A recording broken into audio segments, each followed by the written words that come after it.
Alors, nous avons avec nous notre invité, le maire de Montmagny, qu'on reçoit une fois par mois. Oui. Pas beaucoup, là. Il me semble. Non, c'est vrai, c'est pas Il me beaucoup. semble que vous ne sortez pas souvent, monsieur le maire. Non, c'est ça. Je suis très préoccupé par notre budget. Alors, j'aime autant rester dans mon bureau tranquille et puis réfléchir sur l'avenir. Oui. Et puis? Ça va bien. La réflexion est bonne? Oui, ça va bien. Est-ce qu'elle est en notre faveur ou en faveur de la ville? En faveur, oui. Oui, vous allez peut-être un peu plus vite que moi. Oui, là, elle est en faveur de la ville puis en faveur des citoyens. On tient compte beaucoup, je ne dirais pas de la capacité de payer parce qu'on paye toujours trop de taxes. Mais respecter les budgets des gens le plus possible, hein, c'est ça qui est important. J'aime ça ce que vous dites là, Rémi, parce que, vous savez qu'on s'est entendu sur le fait que je l'appelle Rémi parce qu'on se connaît quand même très bien. Puis, il me semble que ça fait les choses plus faciles. Oui, puis ça coûte moins cher. Parlons-en du budget. Oui. Parce que je voulais peut-être parler de d'autres. Allons-y dans l'ordre. Oui. D'abord, le vandalisme. Okay. Je sais pas. On a eu encore, et la semaine passée, là, je ne l'ai pas trouvé drôle. Ben, les autres non plus, je ne les ai pas trouvés drôles. Les graffitis qu'on a eu au mois de juillet, les bollards qui ont été brisés. Oui. Mais là, les graffitis en espagnol, là... Oui, à caractère haineux, il faut quand même le dire. Et ça, je ne vous cache pas ma surprise là-dessus.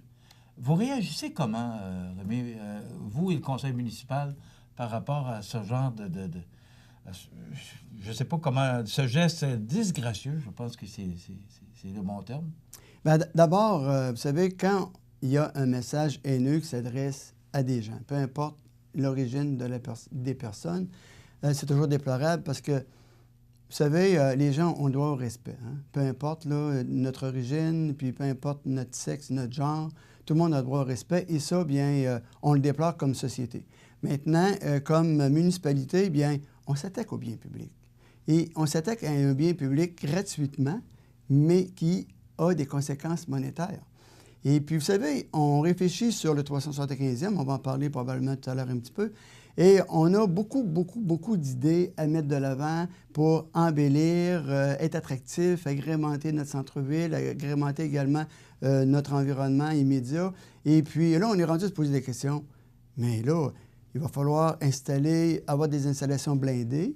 Est-ce qu'on le fait parce qu'on va se faire vandaliser? Vous savez, ça nous rend un petit peu inquiets sur les investissements parce qu'il y a des investissements qui sont très coûteux.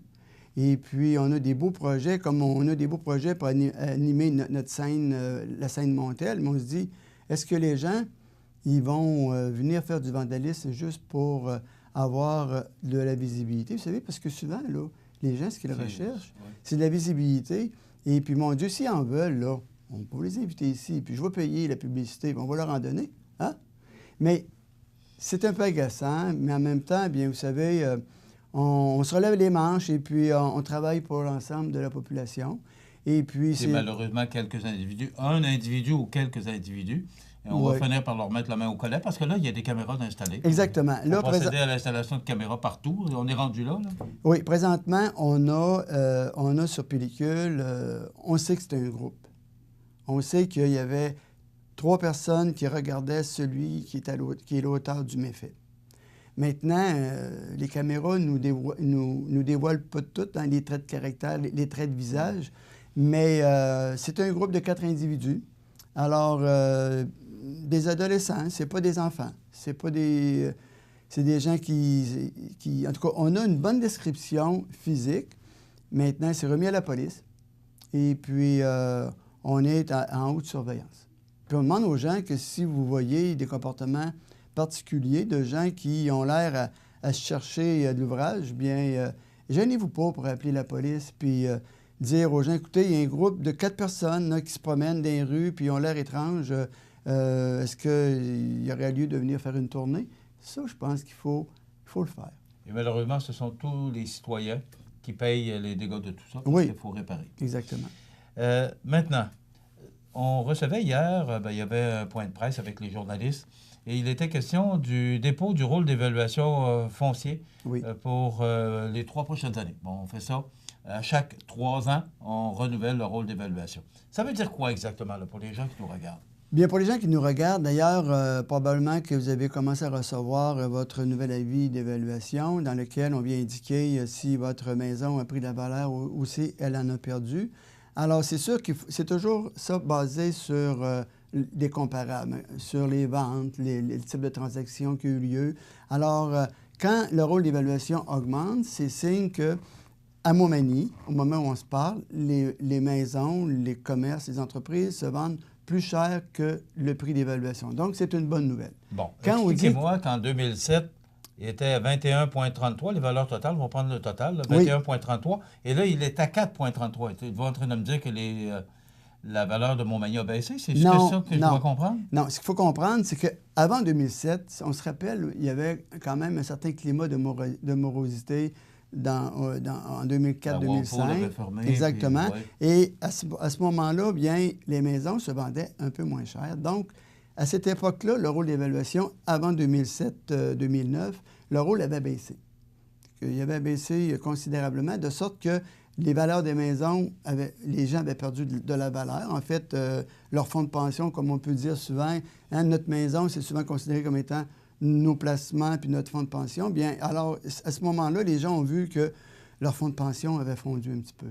Et puis, bien, avec toutes les mesures qui ont été mises de l'avant par le conseil municipal à ce moment-là, qui était M. Desrosiers, puis ils ont travaillé aussi avec les entreprises pour retravailler justement la fierté des entreprises. Puis la plupart des gens s'étaient replacés parce que, vous savez, il y avait quand même un bon nombre de personnes de Whirlpool qui ont été récupérées par plusieurs de nos petites PME qui, aujourd'hui, c'est grâce à eux, d'ailleurs, si Montmagny a pu ressortir quand même assez fort de cette fermeture-là. Alors là, à la période suivante, au rôle suivant, bien, ce dynamisme économique-là ayant repris, les valeurs ont repris, autrement dit, les maisons ont repris leur valeur. Alors, c'est pour ça que l'écart est aussi grand, parce que probablement qu'à l'époque, ils avaient peut-être perdu un 10, 12, 13 de leur valeur, et puis en ayant augmenté de peut-être un 5, 6, 7 c'est ce qui donne qu'on a eu un gros boom. Mais aujourd'hui, on voit que ça se maintient, l'ensemble, vous savez, le total du rôle d'évaluation, l'augmentation, la valeur imposable de l'ensemble des immeubles est à 4,69. Donc, on est dans le positif. Et tant qu'on est dans le positif, bien, c'est positif parce que les maisons se vendent plus cher que le rôle d'évaluation. Donc, le marché est bon. Bon. Est-ce que ça veut dire, je pose la question, je connais la réponse, mais je préfère vous la poser pour bien informer la population. Le 4,33, ça ne veut pas dire que nos taxes vont augmenter de 4,33. Non, parce que quand on reçoit un nouveau rôle d'évaluation, ce qu'il faut comprendre, c'est que si je prends, par exemple, au niveau de mémoire, là, si je prends au niveau des unifamiliales, ça augmente de 3,28, multilogement à 4,12, mais je prends l'exemple des terrains du secteur agricole qui augmentent de 29,19 %. Dans le nouveau rôle d'évaluation, c'est... Ça, c'est le 29 %, c'est la valeur... les terrains agricoles prennent une valeur de 29 % de ce qu'ils sont actuellement. Oui. Alors, si on prenait intégralement notre nouveau rôle d'évaluation puis qu'on leur refilait la facture, bien, vous comprendrez que ce serait quand même assez difficile pour eux.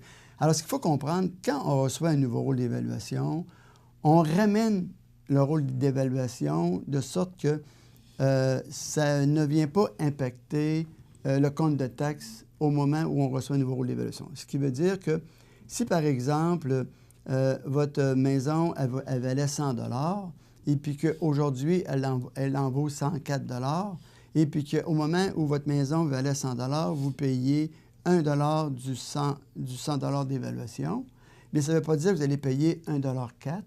Nous, on va le ramener pour que votre compte de taxe, au moment où on reçoit le nouveau rôle d'évaluation, demeure encore à 1 $. Ce qui veut dire qu'au lieu d'imposer 1 $ du 100 $ d'évaluation, on va peut-être à ce moment-là imposer à 96 cents du 100 $ d'évaluation. Autrement dit, on ramène tous ces chiffres-là à zéro, de sorte qu'au moment où on reçoit ce nouveau rôle-là, on vient rééquilibrer le taux de taxation de l'impôt foncier pour ramener ça à un coût nul sur votre compte de taxes avant qu'on travaille sur le budget. Donc, le rôle d'évaluation, on s'entend, si la maison vaut 100 $, on se base là-dessus pour fixer le compte de taxes par rapport à la valeur de la propriété. Exactement. C'est toujours tant du rôle du 100 $ d'évaluation de la propriété. Oui, mais le nouveau rôle qu'on reçoit n'implique pas nécessairement que vous allez avoir une augmentation, par exemple, de 3,28 % parce On va tout ramener ces chiffres-là pour que ça vous ramène à votre compte de taxe que vous avez au moment où on se parle, au même montant. Okay. Alors, c'est le taux d'évaluation qu'on va baisser avant d'appliquer éventuellement une hausse s'il y en a une. Donc là, vous avez les deux pieds dedans dans le budget? Oui. OK. Parce que vous devez le présenter pour le la 10, mi-décembre? Le 10 décembre. Le 10 décembre? Le 10 décembre, ça ressemble à quoi? Avez-vous une idée ou... Bien, en fait, là, on a terminé la partie immobilier. Parce que vous savez, notre budget a deux volets. Le volet opération, puis le volet immobilisation. Ce qui est facile à faire, c'est les IMO. Facile, c'est un grand mot, c'est qu'on a un plan triennal d'immobilisation dans lequel, bien, pour l'année 2019, 2020, 2021, on a prévu des travaux, des priorités. Et puis là, bien, on se donne un montant maximal d'emprunt avec un montant maximal de dépenses qu'on prévoit faire. Et puis, on dit, bien, avec l'argent qu'on a, on priorise des travaux. Ça va bien. À un moment donné, quand on a atteint notre seuil de dépenses, on arrête. Hein, c'est qu'on vient changer des fois des projets par rapport à d'autres. Mais quand on tombe dans le budget d'opération, là, ça touche les salaires, ça touche les augmentations, ça touche les conventions, ça touche tout ce qui est opération, le déneigement, l'eau, les services. Vous savez, il y a des services d'aqueduc, services d'égout.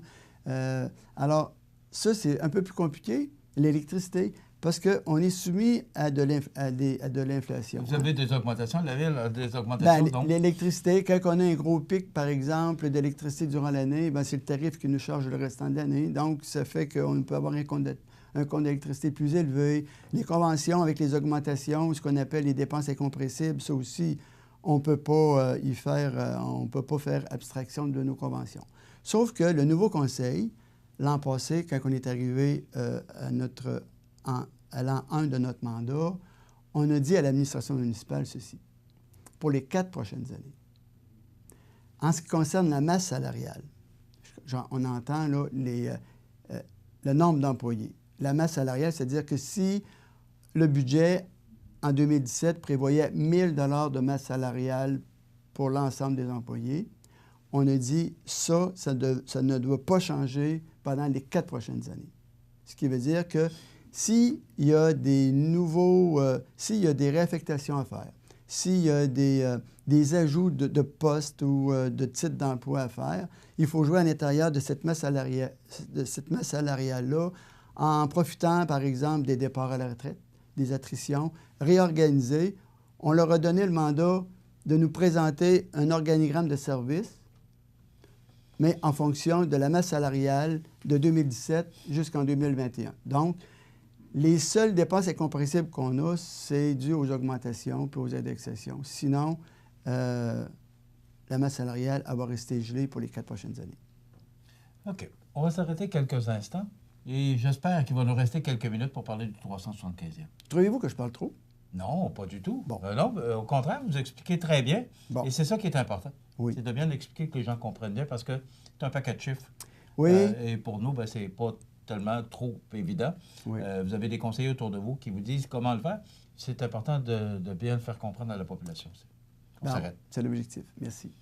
Alors, je reviens au maire. Il ne nous reste pas beaucoup de temps, malheureusement, oui. Mais rapidement, en 2 minutes, le 375e, oui. C'est en 2021. Vous allez dire, on a le temps de se préparer. Non. Mais non, c'est pas comme ça que ça fonctionne. Non. Ça passe vite. Me semble, c'est une impression très personnelle, qu'on n'en entend pas parler beaucoup. Est-ce que c'est qu'une impression personnelle? Oui, parce qu'en fait, le 20... Il est assez franc. Oui. Oui, parce que le 20 novembre, c'est-à-dire la semaine prochaine, on a convoqué une rencontre du grand comité. Parce qu'il faut comprendre là-dedans que nous, il fallait d'abord identifier comment on voulait amorcer les fêtes du 375e par un sondage, compilation.